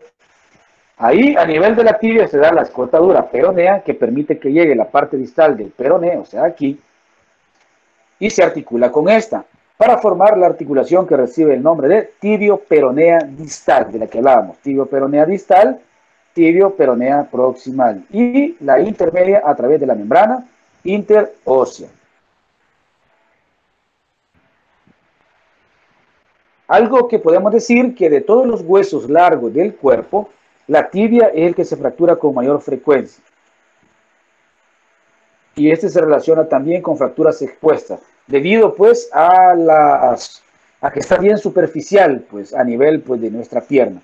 Nosotros incluso no podemos palpar el borde, o sea, la cresta anterior, ese filo que nosotros nos palpamos de la tibia. Entonces, la mayor parte de fracturas por la ubicación superficial que tiene, hay una alta incidencia de fracturas expuestas. Con esto me refiero a que el hueso se le sale pues de los tejidos blandos. Hoy pasamos con el hueso lateral, que es el peroné, que es el hueso paralelo y lateral a la tibia, pero es considerablemente más pequeño. A diferencia de la tibia, el peroné no se articula con el fémur, y ustedes lo están viendo acá. No se está articulando con el fémur, sino que se articula directamente con la tibia. Pero sí ayuda pues a estabilizar la articulación del tobillo, como ustedes ven acá. Ayuda pues a estabilizar la articulación del tobillo. La cabeza del peroné, o sea, el extremo proximal, se articula con la superficie inferior, aquí, la superficie inferior del cóndilo lateral de la tibia, por debajo del nivel de la articulación de la rodilla, para formar pues, la articulación que ya saben cómo se llama, la tibio-peronea proximal. El extremo distal se parece a una punta de flecha, miren, el extremo distal parece una punta de flecha, eso es el maleolo lateral, que se articula también con el astrágalo del tobillo. O sea, que tanto la tibia como el peroné se articulan a nivel del tobillo con el hueso astrágalo.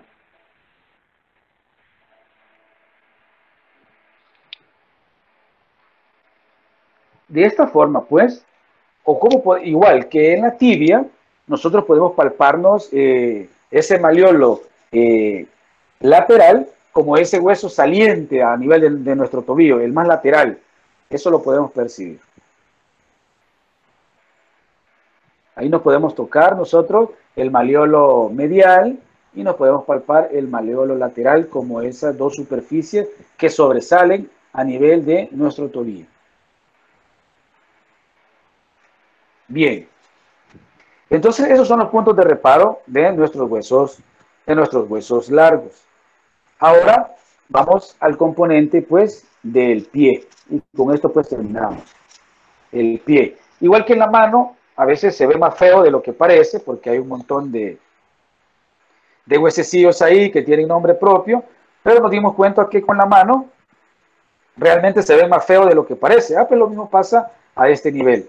Se ve fea la cosa, pero no. Ya cuando vemos que realmente no son tan difíciles de aprender, cuando podemos relacionarlos, entonces ya las cosas como que ya se baja uno un poquito pues del estrés.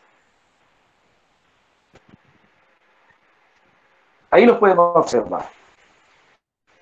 Igual que el carpo a nivel de la muñeca, podemos hacer una distinción también de esto. Me acuerdo que les dije yo que los podíamos dividir, los de la muñeca, en una línea proximal y en una línea distal. En este caso, esto los vamos a clasificar en posteriores y anteriores. Es como que digamos la línea proximal y la línea distal, como cuando hablábamos en el carpo. Solo que lo correcto es aquellos que están posteriores y aquellos que están anteriores.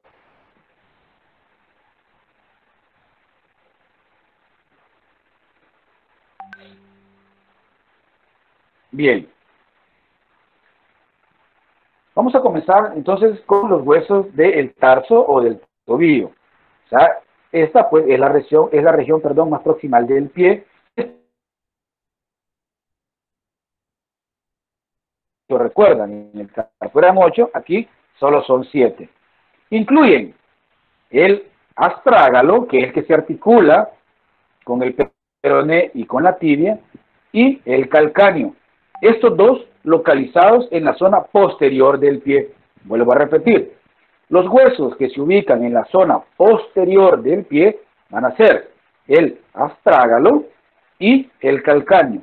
El astrágalo es el que se articula directamente con la tibia y el peroné en la articulación del tobillo. El calcáneo es el hueso más grande y más fuerte del tarso.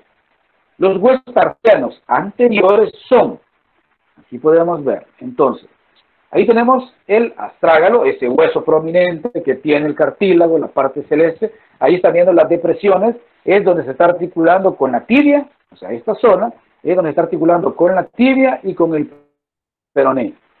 Justo inferior y posterior a él está el calcáneo, lo pueden observar ahí. Entonces tenemos esos dos huesos a nivel posterior, perdón, el calcáneo y el hueso astrágalo, pertenecientes a la región posterior de mi pie. Ahora vamos con la región anterior, o sea, esos huesos que ustedes ven ahí. 1, 2, 3, 4, 5 huesos que ven ustedes ahí. Que están nombrados como cuboides, navicular, hueso cuneiforme lateral, hueso cuneiforme intermedio y el hueso cuneiforme medial, o primer cuneiforme, segundo cuneiforme y tercer cuneiforme. Solo que estos los podemos pues nombrar ya sea de medial a lateral y de lateral a medial, pero haciendo pues una excepción como en la mano. Recordemos que en la mano el dedo gordo queda lateral. En este caso, el dedo gordo del pie o el hallux está medial. Entonces, para nombrar los huesos del pie, vamos a hacerlos de medial a lateral. En cambio, los de las manos los numerábamos de lateral a medial, iniciando con el pulgar.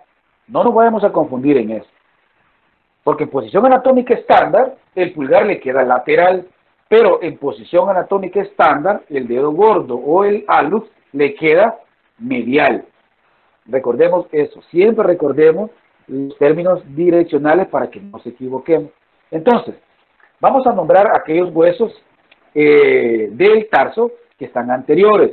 Ya se los mencioné. Está el navicular, ustedes lo pueden ver ahí, está el navicular, 3 huesos cuneiformes, el hueso cuneiforme lateral, el hueso cuneiforme intermedio y el hueso cuneiforme medial. Y por último, el cuboide. Esos son los de la línea anterior. Son 5. Y los de la línea posterior son 2. El astrágalo y el calcáneo. Las articulaciones que se forman entre los huesos del tarso se denominan articulaciones intertarsianas, o sea, entre los huesos tarsianos, eso le está diciendo. Las articulaciones entre los huesos del tarso se denomina articulación intertarsiana. El astrágalo, el hueso superior del tarso, o sea, ese grandote que están viendo ahí,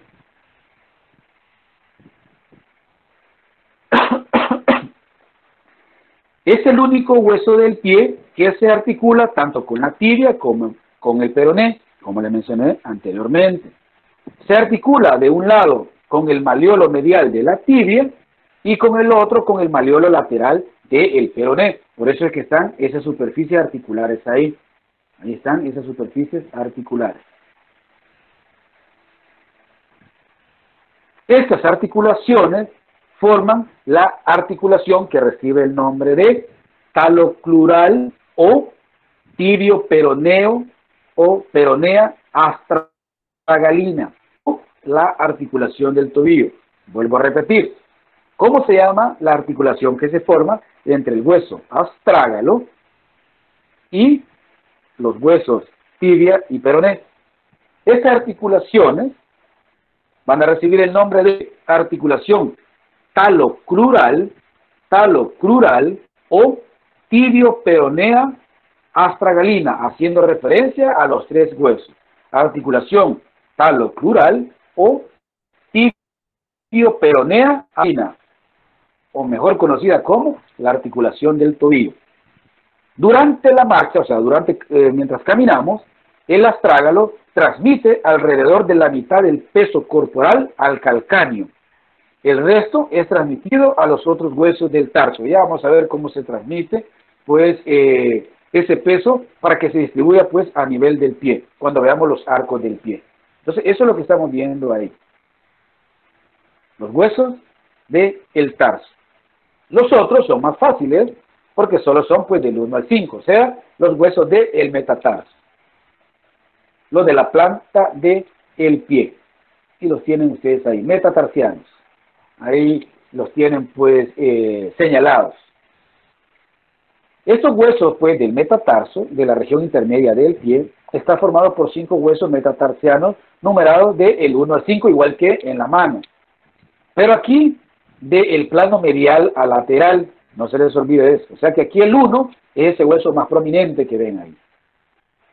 Y ese hueso más prominente es por el hecho de que soporta también la mayor parte pues del peso corporal, se transmite pues a ese hueso.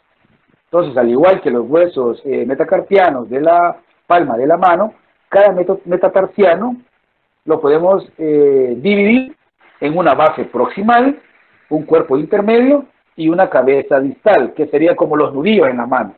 Entonces tenemos una base proximal, sería esta la que está en contacto con los huesos del tarso, la parte intermedia, la que está señalada, y la parte distal sería pues las cabezas, que sería como los nudillos en las manos. Los metatarsianos se articulan con los huesos cuneiforme medial, el intermedio, el lateral y el cuboides. Vuelvo a repetir, los metatarsianos se articulan proximalmente con los huesos cuneiformes, medial, intermedio, lateral y con el cuboides para formar las articulaciones tarsometatarsianas. Tarsometatarsiana, o sea, haciendo referencia a las dos zonas. ¿Cómo se llama la articulación? Articulación tarsometatarsiana, la articulación que se da entre los huesos del tarso y del metatarso. Articulación tarsometatarsiana. Distalmente se articula con la fila proximal de las falanges, o sea, aquí tenemos las cabezas. Distalmente se articula con la falange proximal. Entonces, esa articulación que se forma entre la cabeza de los huesos metatarsianos y las falanges proximales recibe el nombre de articulación metatarsofalángica. Articulaciones metatarsofalángicas, haciendo referencia también a los huesos del metatarso y las falanges. Entonces reciben el nombre de articulación metatarsofalángica. El primer metatarsiano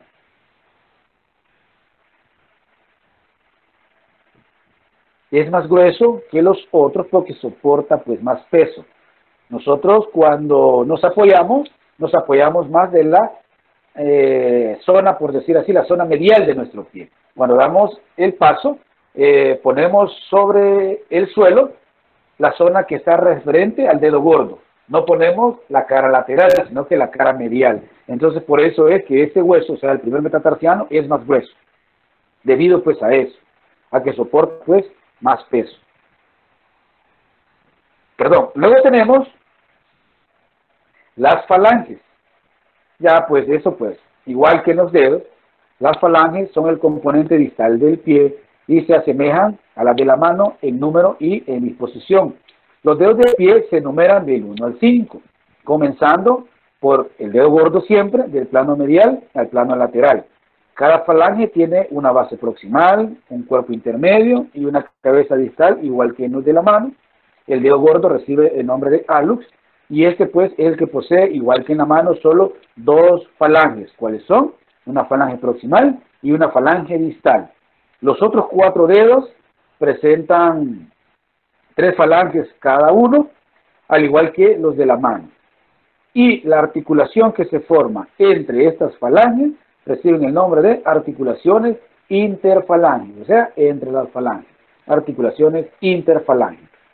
Y ya para terminar, vamos a hablar de estos arcos que se forman a nivel del pie, que son los que nos permiten, pues, impulsarnos cuando nosotros caminamos. Ya vamos a describir, pues, cada uno, pues, de estos arcos y cómo que se forman y qué estructuras tienen.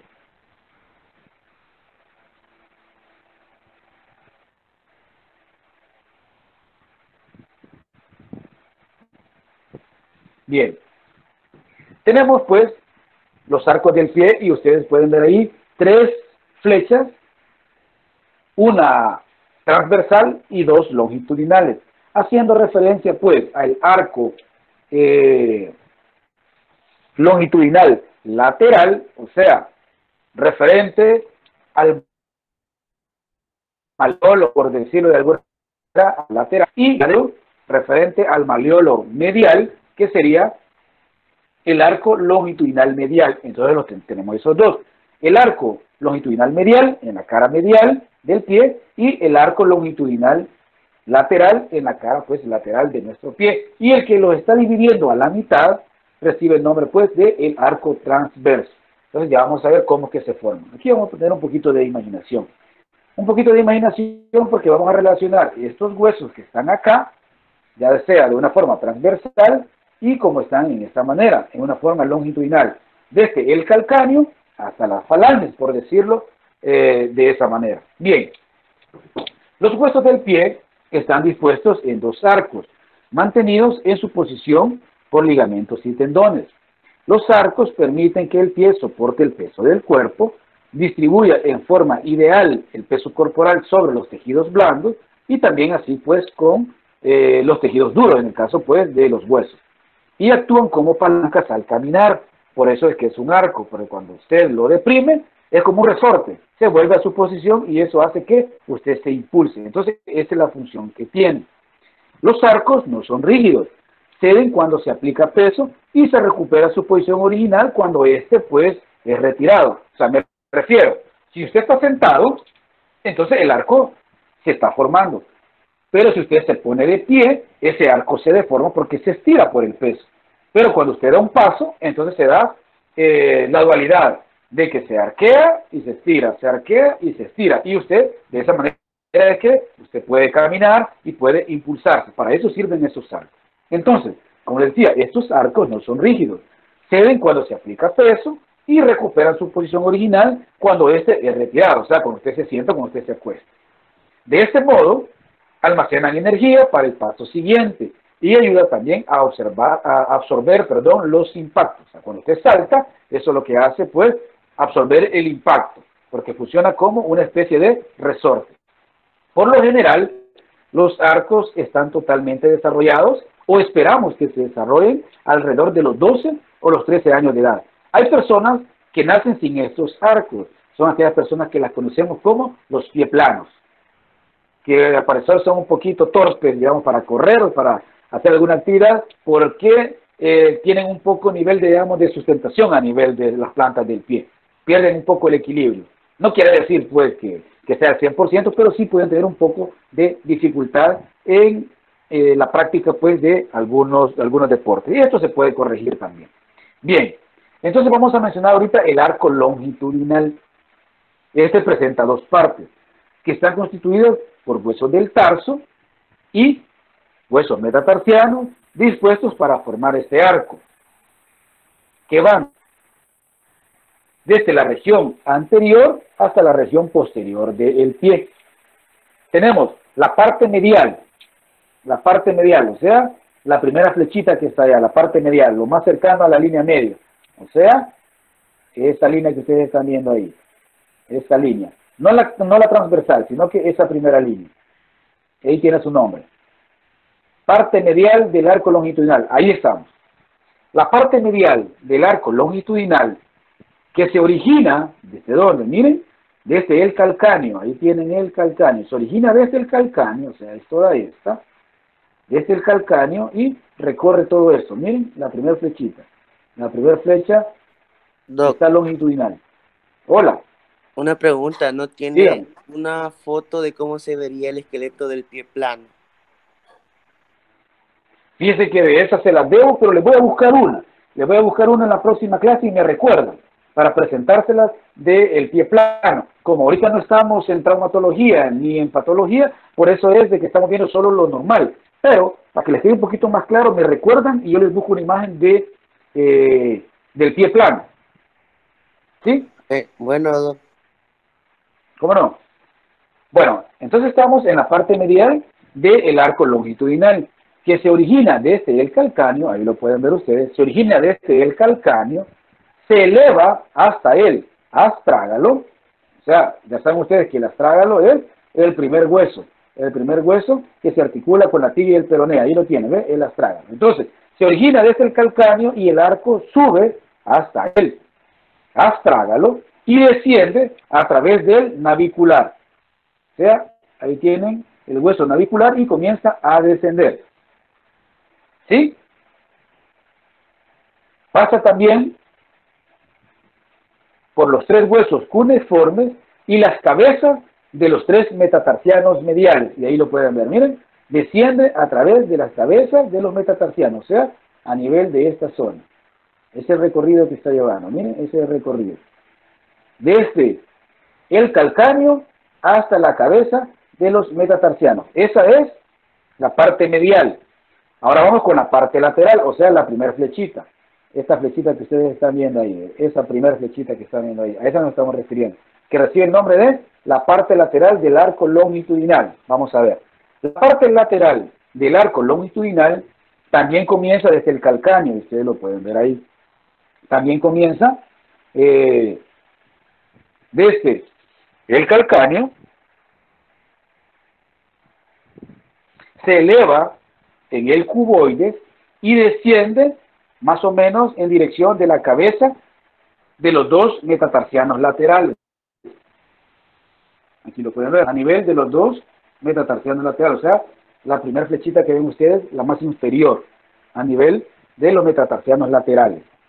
La porción medial del arco longitudinal es tan alta que en la zona medial del pie, o sea, la que está en el talón, o sea, que el punto de apoyo anterior no toca el suelo al caminar sobre una superficie dura.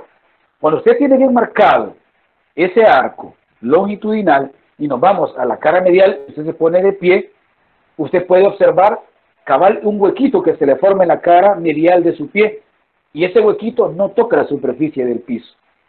Usted lo puede observar, se pone de pie y si está en una superficie plana, puede observar que ese arco nunca toca la superficie del pie. Cuando usted pues tiene bien desarrollado ese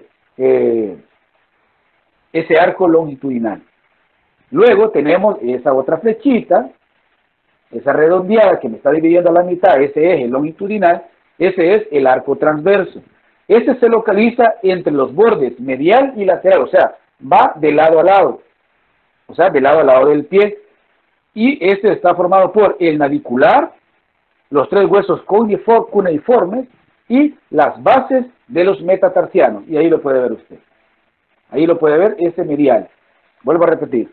El arco transverso se localiza entre los bordes medial y lateral del pie y está formado por el navicular, los tres huesos cuneiformes y las bases de los metatarsianos. Y ahí pues describimos nosotros los tres arcos del pie. Función. ¿Cuál es la función? La función de los arcos es distribuir el peso corporal sobre los tejidos blandos y duros del cuerpo. Me refiero a aquellas almohadillas que tenemos a nivel de la planta del pie y de los huesos propios. Normalmente, la región metatarsiana soporta alrededor del 40% del peso y el talón alrededor del 60%. Vuelvo a repetir. Normalmente, la región metatarsiana soporta alrededor del 40% del peso y el talón alrededor del 60%. O sea, el talón absorbe la mayor parte, pues, del peso corporal. El apoyo anterior del pie es la porción o la almohadilla de la planta, que cubre, pues, las cabezas de los metatarsianos. Usted se puede tocar a nivel, pues, de la cabeza de los metatarsianos una superficie como algodonosas o un poquito así como almohadillas. Pues a eso me estoy refiriendo. A eso me estoy refiriendo con esas almohadillas de la planta, que permiten pues que usted no ponga directamente pues las cabezas de los metatarsianos sobre el piso, sino que está esas estructuras de tejido adiposo y de tejidos blandos que me permiten tener esa superficie, ese colchoncito, para que el hueso no toque, digamos, directamente pues el piso. Sin embargo, cuando las señoritas usan tacones altos, modifican la anatomía de su pie de tal manera que cambia esta distribución del peso. Y aquí puede soportar las cabezas del tarso casi el 80% del peso corporal y el talón solo el 20%. Muchas veces este cambio de anatomía genera pues una enfermedad que conocemos comúnmente como los juanetes. Es por eso, por ese cambio de conformación, por decir así, del peso corporal fisiológico. Entonces, con las señoritas que utilizan zapatos de tacón, cambian esa distribución. Entonces, le dan 80% del peso a la parte anterior de su pie y el talón solo se queda con el 20%. En consecuencia, las almohadillas adiposas de la zona de apoyo anterior del pie se lesionan y aparece pues ese dolor articular que puede presentarse pues alteraciones óseas estructurales, que es lo que conocemos como esos juanetes, cuando se dan esas salientes óseas que lo que están haciendo es formar más hueso para protegerlo. Entonces, en esa acción de querer proteger el hueso, forma esa estructura que al tocar con la superficie y con el peso corporal duele. Lo que conocemos, como les dije yo, como esos juanetes. Y eso es lo que se forma. Bueno, hasta aquí pues llegamos con la clase de hoy, jóvenes. Nos vemos ya el día jueves con otra temática. Dejamos ya el componente óseo y comenzamos ya con otro sistema la próxima clase.